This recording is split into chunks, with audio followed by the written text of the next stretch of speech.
अस्सलाम वालेकुम friends, welcome to classic entertainment channel, जहां हम आपके लिए लेकर आ गए हैं आपके मोस्ट अवेटेड सिलसिला नावल जाने सितमगर की एपिसोड 20, जिसको आपके लिए तहरीर किया फरवा खालिद ने।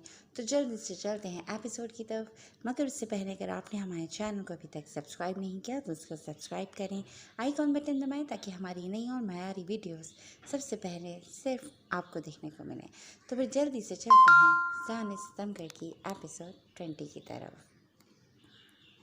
हमदान तीर की तेज़ी से घर के अंदर दाखिल हुआ था। जिस दहलीज को कभी ना पार करने की कसम खा रखी थी उसने, उजाला को देखकर वो सब खत्म हो चुकी थी। तुम यहाँ मेरे घर में क्या कर रही हो? तुम जिंदा? तुम तो जलकर मर गई थी ना? हमदान सबके साथ अंदर बढ़ती उजाला की कलाई दबोच कर उसे वहीं रोकता उजाला समेत वहाँ मौजूद तमाम अफराद को साकत कर गया था। किसी को उम्मीद नहीं थी कि हमदान अंदर आएगा, मगर अंदर आकर उसने जो अल्फाज अदा किए थे उसने उन्हें खुश होने के साथ साथ मज़ीद शौक कर दिया था। हमदान भाई, ये क्या कह रहे हैं आप? ये उजाला है, नसीम पप्पू की सबसे छोटी बेटी। आप इसे ऐसे क्यों कह रहे हैं? सबसे पहले फ़रा को ही होश आया था। वो जल्दी से आती हमदान के जारहाना रवैये की वजह से सहमी खड़ी उजाला की ढाल बनी थी। तुम चुप रहो, तुम कुछ नहीं जानती फ़रा, ये लड़की। हमदान उन्हें कुछ भी बताने का इरादा तर्क करते उजाला का बाजू थामे उसे बाहर ले जाने लगा था। ये लड़की मेरी बेटी है एसपी साहब। अगर आपको हमारे इस घर में आना अच्छा नहीं लगा तो हम ऐसे ही चली जाती हैं। आपको यूँ हमें बेइज्जत करने का कोई हक़ नहीं है। फ़रा, हमारा सामान ला कर दो। नसरीन बेगम हमदान के हाथ से उजाला का बाजू आज़ाद करवाती शिकवा कुना लहजे में बोली और फ़रा को इशारा किया। फुप्पो, ये लड़की आपकी बेटी नहीं हो सकती। ये हमदान का दिमाग बिल्कुल उलट चुका था। आंसू बहाती सामने खड़ी लड़की वही थी जिसकी उसके आदमियों ने ब्लैक स्टार्स की गैंग लीडर होने की तस्दीक की थी। फिर ये लड़की उसकी फुप्पो की बेटी कैसे हो सकती थी? हमदान ने एक जहरीली निगाह डरी सहमी आंसू बहाती उजाला पर डाली थी। वो सोच भी नहीं सकता था ये लड़की उसके घर तक पहुंच जाएगी, मगर ये तो मर चुकी थी। फिर ये कैसे यहाँ, वो भी उसकी फुफ्फुज़ात बनकर? हमदान का दिमाग पूरी तरह उलझ चुका था। अच्छा, क्यों क्यों नहीं हो सकती ये मेरी बेटी? गुज़रे सालों में कितनी बार मिलने आए हो तुम मुझे मेरे घर, जो जानते हो मेरे बच्चों के बारे में। नसरीन बेगम को हमदान का अंदाज़ बहुत हद तक आमेज लगा था। ये लड़की ठीक नहीं है, आप सबको बेवकूफ़ बना रही है। हमदान ने बमुश्किल अपने दिमाग को ठंडा रखते उन्हें समझाना चाहा था। बस एसपी साहब, बहुत हो गया। ये मेरा घर है, आपका थाना नहीं कि आप मेरी बच्ची को यूँ मुजरिम बनाकर उस पर इल्ज़ामात की बौछार कर देंगे। उजाला मेरी भांजी है और मुझे बहुत अजीज़ है। 2 साल पहले जब मैं नसरीन के घर गया था तो मेरी तबीयत ख़राब होने पर इसी बच्ची ने मेरी भरपूर खिदमत की थी, और तुम इसी बच्ची को न जाने क्या क्या बोले जा रहे हो। अगर तुम्हें हमारे साथ नहीं रहना तो मत रहो, मगर यहाँ आकर यूँ तमाशे मत करो। उस लड़की के साथ रहकर उस जैसे ही हो गए हो, जिसके लिए कभी भी किसी पर भी इल्ज़ाम लगा देना आम सी बात है। सिद्दीकी साहब ने आगे आते उजाला को अपने बाजू के हसार में लेते हमदान की सख्त नज़रों से बचाया था। पहले फुप्पो और अब अपने बाबा के मुंह से इस लड़की की गवाही सुनकर हमदान ने होंठ भींच लिए थे। उसने एक नज़र सब पर डाली थी, जो सब ही उजाला के हिमायती बने खड़े थे, और अगले ही लम्हे वो गहरी सांस हवा में खारिज करता खुद को रिलैक्स कर गया था। सॉरी पप्पो, लगता है मुझे कंफ्यूजन हो गई थी, मगर आपको हर्ट करने का मेरा कोई इरादा नहीं था। I am really sorry. Hamdan Naseem Begum को सीने से लगाता दिल से बोला था। उनकी किसी भी मामले में कोई गलती नहीं थी। वो उन्हें या बाकी घर वालों को परेशान नहीं करना चाहता था, लेकिन जिसकी इतनी बेइज्जती की थी उसकी जानिब निगाह गलत डालना भी गवारा नहीं किया था उसने। भाई, मैंने बिरयानी बनाई है, प्लीज़ खाकर चली जाइएगा। हमदान को वापस मुड़ता देखकर फ़रा उसका बाजू थामती मन्नत भरे लहजे में बोली थी, जिस पर हमदान चाहते हुए भी इनकार नहीं कर पाया था और सबके साथ अंदर की जाने पड़ गया था। उन सबको अंदर जाता देख उजाल के होठों पर एक खुश्क मुस्कुराहट बिखर गई थी। अंदर जो मैं कहूँगा तुम वही करोगी। अगर मेरी बात नहीं मानी तो तुम अपने साथ साथ अपनी फैमिली की ज़िंदगी भी ख़तरे में डाल दोगी। حازم نے گاڑی شمشیر خان کے خفیہ بنگلے کی جانب بڑھاتے ہوئے اپنے ساتھ بیٹھی ہبا کو وارن کیا تھا، کیونکہ وہ جانتا تھا یہ جذباتی لڑکی کوئی بھی جذباتی حرکت کر سکتی ہے۔ اوکے، مگر تمہیں تو وہ لوگ جانتے ہیں، مجھے کیسے اندر جانے دیں گے وہ لوگ، وہ بھی ایسی حساس جگہ پر؟ ہبا نے آخر دماغ میں کھلبلاتا سوال پوچھ ہی لیا تھا۔ ان میں سے کسی کی بھی اتنی ہمت نہیں کہ وہ میری بیوی کو میرے ساتھ اندر جانے سے روک پائیں۔ حازم فاسٹ ڈرائیونگ کرتا روڈ پر نگاہیں گاڑے بولا تھا، جبکہ اس کی بات پر پانی کی بوتل ہونٹوں سے لگائے بیٹھی ہبا کو زور کا اچھو لگا تھا۔ کیا کہا تم نے ابھی؟ بیوی؟ ہبا نے بمشکل اپنی سانس بحال کرتے اسے شاکی ہو کر دیکھا تھا۔ اس کے ریاکشن پر حازم کے ہونٹوں پر دل فریب مسکراہٹ بکھر گئی تھی، جو چہرے پر سیاہ نقاب ہونے کی وجہ سے ہبا دیکھ نہیں پائی تھی۔ ایس پی صاحبہ، وہاں آپ کو اپنی بیوی کی حیثیت سے ہی انٹروڈیوس کرواؤں گا، تبھی وہ میرے ساتھ اندر جانے دیں گے، اور میرا ٹیسٹ ابھی اتنا خراب بھی نہیں ہوا کہ ایسی سڑیل جذبات سے آری لڑکی کو بیوی بناؤں۔ حازم نے اس کے آگے بات کلیئر کرتے اس کی حیرت ختم کر دی تھی۔ ہبا اپنی رکی ہوئی سانس بحال کرتے دوبارہ پانی پینے لگی تھی، ورنہ کچھ لمحے پہلے حازم کی جانے والی بات اس کے جسم سے جان نچوڑ گئی تھی۔ ہبا اس وقت سیاہ شلوار قمیض میں ملبوس، آنکھوں پر سن گلاسز اور چہرے پر ماسک لگائے ہوئے تھی، تاکہ شمشیر اور اس کے آدمی ایس پی ہبا کو پہچان نہ پائیں۔ حازم اس وقت بلیک پینٹ شرٹ میں چہرے پر اپنے مخصوص اسٹائل میں رومال باندھ کر نقاب کے ماحول پر چھایا ہوا لگ رہا تھا۔ اس کے کثرتی چوڑے کندھے اور دراز قد اس کی شخصیت میں چار چاند لگا دیتے تھے۔ حازم کے مخصوص اشارے پر شمشیر خان کے آدمی نے گیٹ کھول کر انہیں اندر آنے دیا تھا۔ گاڑی سے اتر کر ایک آدمی کے مائیت میں وہ دونوں اندر کی جانب بڑھے تھے۔ حازم نے ہبا کو بالکل اپنے ساتھ رکھا ہوا تھا۔ ہبا اس کا یہ پروٹیکٹیو انداز نوٹ کیے بنا نہیں رہ پائی تھی۔ اس کا دشمن بھلا اس کی اتنی فکر کیسے کر سکتا تھا کہ اسے لیے اتنی خطرناک جگہ پر آن پہنچا تھا؟ اگر ان لوگوں کو ذرا سی بھی بھنک پڑ جاتی کہ وہ ان کے ٹھکانے پر ایس پی ہبا کو لے آیا ہے، تو انہوں نے اسے ختم کرنے میں ایک سیکنڈ بھی نہیں لگانا تھا۔ ہبا کے ذہن میں ایک گتھی ہر گزرتے لمحے کے ساتھ الجھتی جا رہی تھی۔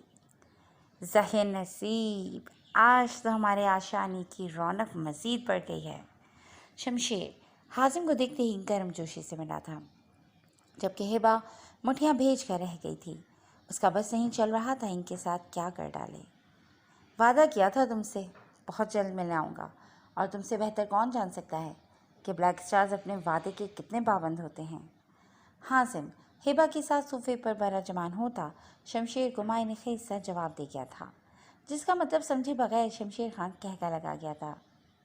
آپ نے شادی کر لی اور بلایا بھی نہیں، کیسی ہیں بھابھی آپ؟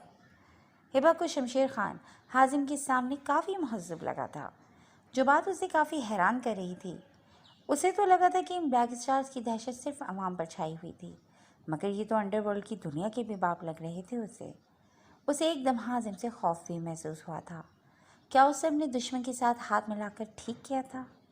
بعد میں کہیں اس شخص سے لیا گیا احسان اس پر بھاری تو نہیں پڑنے والا تھا؟ بلایا نہیں تھا، اسی لیے تو ملوانے لے آیا ہوں۔ ہبا کے جواب دینے سے پہلے ہی حازم بول پڑا تھا۔ محفل سجنے کا وقت کتنے بجے کا ہے؟ حازم نے جان بوجھ کر خود پر تھکن کے آثار طاری کرتے پوچھا تھا۔ ابھی تو 2 گھنٹے باقی ہیں، آپ کے لیے بیڈ روم تیار کروا دیا ہے، آپ لوگ جا کر کچھ دیر آرام کر سکتے ہیں۔ شمشیر خان نے فوراً میزبانی نبھائی تھی۔ آج پہلی بار بلیک اسٹار خود چل کر اس کے ٹھکانے پر آیا تھا۔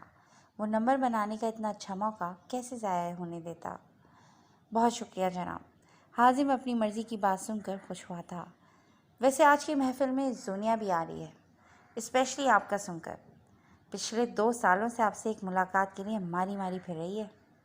شمشیر اچانک یاد آنے پر بولتا حازم کو بدمزہ کر گیا تھا، جبکہ ہبا نے چونک کر مشکوک نگاہوں سے حازم کو دیکھا تھا۔ اسے حازم کی اس دن کی لڑکیوں کے متعلق کہیں بات یاد آ گئی تھی۔ حازم شمشیر کی بات کا بنا کوئی جواب دیے ہبا کو لیے روم کی جانب بڑھ گیا تھا۔ روم میں داخل ہوتے ہی خوار نگاہوں سے حازم کو گھورتے ہبا نے اس کے سینے پر ایک زوردار پنچ رسید کرتے اسے بند دروازے کی جانب دھکیل دیا تھا۔ حازم اس وار کے لیے بالکل تیار نہیں تھا۔ کیا ہوا؟ دروازے سے چت کمر ٹکائے وہ سوالیہ نگاہوں سے اپنی خونخوار ہوتی جنگلی بلی کو گھورنے لگا تھا، जो एक बार फिर पंजे गाड़े उसकी जानिब बढ़ती उसे कॉलर से दबोच गई थी। तुमने मुझसे झूठ बोला ना। ये लोग किस महफिल की बात कर रहे हैं? यहाँ कौन सी महफिल सजने वाली है? और ये सोनिया कौन है? कितनी लड़कियों के साथ अफेयर्स हैं तुम्हारे? हिबा के अंदाज से जाहिर हो रहा था कि वो भड़कती आग में झुलस रही है। यह आग किस चीज़ की थी वो खुद भी नहीं जानती थी। जबकि हाजिम आंखों में शोखी भरे उससे पूछा, तुम जेलस हो रही हो क्या? मैं सारा रायता ले आऊँ अंदर से? वो फ्रिज में पड़ा था ना, लाना ही भूल गई। फरा डाइनिंग टेबल पूरी तरह से रेडी कर चुकी थी। रायता ना देखकर वो जल्दी से उठी थी। टेबल पर सभी आ चुके थे सिवाय हमदान के, जो जब से आया था नसीम बेगम के पास ही 5 मिनट बैठा था। किसी और से उसने बात करना गवारा नहीं की थी और उसके बाद फ़ोन पर ऐसा बिजी हुआ था कि अभी तक वापस नहीं आया था। आप रुके, मैं ले आती हूँ। उजाला उसे इशारे से मना करती खुद किचन की जानिब बढ़ गई थी। अभी उसने किचन में कदम रखा ही था जब किसी ने उसे बाजू से थाम कर अंदर खींचते दरवाजे को ज़ोरदार अंदाज में बंद करते उसकी कमर बहुत ज़ोर से दरवाजे के साथ टिकाते उस पर पूरी तरह हावी हुआ था। उजाला के मुंह से चीख निकलने से पहले ही वो उस पर अपनी भारी हथेली दबा चुका था। तुम्हारी हिम्मत भी कैसे हुई मेरे घर में घुसकर मेरे घर वालों के साथ ये खेल खेलने की? अगर तुम्हें लगता है मुझे भी पूरी दुनिया की तरह बेवकूफ़ बना लोगी तो तुम्हारी सबसे बड़ी भूल है। तुम्हारा इतना बुरा हाल करूँगा कि खुद को पहचान भी नहीं पाओगी। हमदान उसकी दोनों कलाइयाँ मरोड़कर कमर पर बांधे, दूसरे हाथ से उसका जबड़ा दबोचे उसे शोला बरसाती निगाहों से देखते हुए बोला। उसकी इतनी सख्ती के जवाब में उजाला की आंखों से आंसू रफ्तार से बह निकले थे। वो उससे बाजू आज़ाद करवाने की कोशिश में हलकान होती उसकी इतनी कुर्बत से बुरी तरह लरस रही थी। हमदान ने उसका जबड़ा इतनी ज़ोर से दबोच रखा था कि उसे बोलना मुश्किल हुआ था। हमदान बहुत गौर से उसकी एक एक हरकत नोट कर रहा था। अगर उसने महरूसा का चेहरा ना देखा होता तो उजाला में सूरत के सिवा कोई मुशाहबत नहीं लगी थी उसे। महरूसा जैसी ट्रेंड लड़की के लिए इस गिरफ्त से आज़ाद होना मुश्किल नहीं था, मगर सामने बेबसी और तकलीफ से आंसू बहाती लड़की कोई और ही लगी थी उसे। ब्लैक स्टार्स की गैंग लीडर नहीं। तुम्हें क्या लगता है ये नाजुक पने का ढोंग करके तुम मुझे गुमराह कर लोगी? हमदान ने दबी आवाज़ में गुर्राते उसका जबड़ा आज़ाद कर दिया था। उजाला का पूरा चेहरा भीग चुका था। कुछ देर तक तो वो कुछ बोलने के काबिल नहीं हो पाई थी। आ, आ, आप आ, आप क्या बोल रहे हैं? मैं क्यों करूँगी ऐसा कुछ? मैं तो आपको जानती भी नहीं हूँ। आज पहली बार देखा आपको। मैं तो यहाँ आना भी नहीं चाहती थी। एग्ज़ाम्स ख़त्म होने के बाद कुछ कोर्सेज़ करने थे, मगर मामा ने वो भी नहीं करने दिए। वो यहाँ लाना चाहती थी, लेकिन मुझे अब यहाँ नहीं रहना। मैं मामा को कहूँगी। सिसकियों के बीच कमज़ोर सी आवाज़ में बोलती वो हमदान को उसकी कलाइयाँ आज़ाद करने पर मजबूर कर गई थी। बड़ी बड़ी झील सी दिलकश आँखें आंसुओं से भरी हुई थीं। लंबी खमदार गीली पलकें शबनम की कतरों से सजी इस वक्त बहुत दिलकश मंजर पेश कर रही थीं। हमदान बेख्तियार इस हसीन बला से दूर हुआ था जो बहुत बुरी तरह चिपक गई थी उससे। हर बार एक नए रूप में उसके सामने आकर उसे मज़ीद उलझा देती थी। शाहवेज रात होने से पहले ही वापस लौट आया था। वो अपनी कैफियत समझ नहीं पाया था। न जाने क्या चीज़ उसे वापस ब्लैक हाउस खींच लाई थी, वरना आज तक कभी भी वो इस तरह बिना अपना काम पूरा किए वापस नहीं लौटा था। अपने रूम में आकर चेंज करके फ्रेश होते वो बाहर निकल आया था। महरूसा और हाजिम दोनों इस वक्त अपने मिशंस पर थे, जिनकी गैर मौजूदगी की वजह से उसे ब्लैक हाउस पर सन्नाटा सा छाया मालूम हुआ था। शाह सर? शाहवेज सिगरेट सुलगा कर होठों में दबाता अपनी पसंदीदा जगह पर आन बैठा था, जहां वो महरूसा और हाजिम के साथ बैठता था। एकदम तारीक जगह। उसे अंधेरा बहुत पसंद था। सियाह बादलों से ढके आसमान को घूरते वो सिगरेट का धुआं अपने हलक में उतार रहा था जब इकरा ने आकर उसकी महावत तोड़ी थी। क्या हुआ? शाहवेज ने सवालिया निगाहों से उसकी जानिब देखा था। सर, वो आपके कहने पर परीसा को काल कोठरी में बंद कर दिया था। उसने कल से कुछ नहीं खाया और वो अंधेरे से बहुत ज़्यादा डरती है। पता नहीं अब तक उसका क्या हाल हो चुका होगा। इकरा को मासूम सी परीसा बहुत प्यारी लगती थी। उसे उसकी बहुत ज़्यादा फ़िक्र सताई जा रही थी, इसलिए शाहवेज के गुस्से से शदीद खौफज़दा होने के बावजूद वो उसके पास परीसा की सिफारिश लिए आन पहुंची थी। ओह, उसे तो मैं भूल ही गया था। शावेज लापरवाही से कहता अपनी जगह से उठा था। उसका ये भोलपन इकरा हजम नहीं कर पाई थी। शावेज सिकंदर कोई बात भूल जाए मुमकिन नहीं था। मैं देखता हूँ उसे। शावेज सिगरेट को एशट्रे में मसलता उस जाने बढ़ गया था। कोई तो गड़बड़ चल रही है शाह सर के दिमाग में। ये परीसा के मामले में इतना अजीब बिहेव क्यों कर रहे हैं? इकरा शावेज की चौड़ी पुश्त को घूरते पुरसोच अंदाज में बोली थी। शावेज लाइट ऑन करता अंदर दाखिल हुआ था। इस कमरे में कोई खिड़की और रोशनदान नहीं था, जिसकी वजह से घुप अंधेरा छाया हुआ था। मगर सामने का मंजर देखकर एक लम्हे के लिए शावेज सिकंदर के चेहरे पर भी परेशानी नुमाया हुई थी। परीसा कुर्सी पर रस्सियों में बंधी बेहोश पड़ी थी। लम्हे के हजारवें हिस्से में शावेज को अपनी संगदिली पर अफसोस हुआ था, मगर अगले ही लम्हे यह एहसास भी ज़ाहिर हो चुका था, क्योंकि गलती इस लड़की की ही थी जो ब्लैक बीस्ट से टकराने की बेवकूफ़ी कर रही थी। वो माफ़ नहीं करता था, सज़ा देता था, जिसकी जेर असर इस वक्त परीसा अफंदी थी। जल्दी से रस्सियाँ खोल दे शावेज उसके बर्फ़ की तरह ठंडे पड़ते वजूद को बाहों में उठाए बाहर की जाने बढ़ गया था। उसे उसके रूम में लाकर बेड पर लिटाते शावेज ने कंफर्टर से उसके ठंड से पड़ते वजूद को ढांपा था।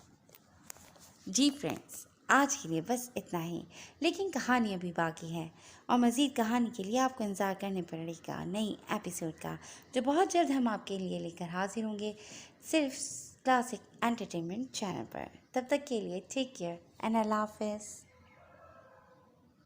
अस्सलाम।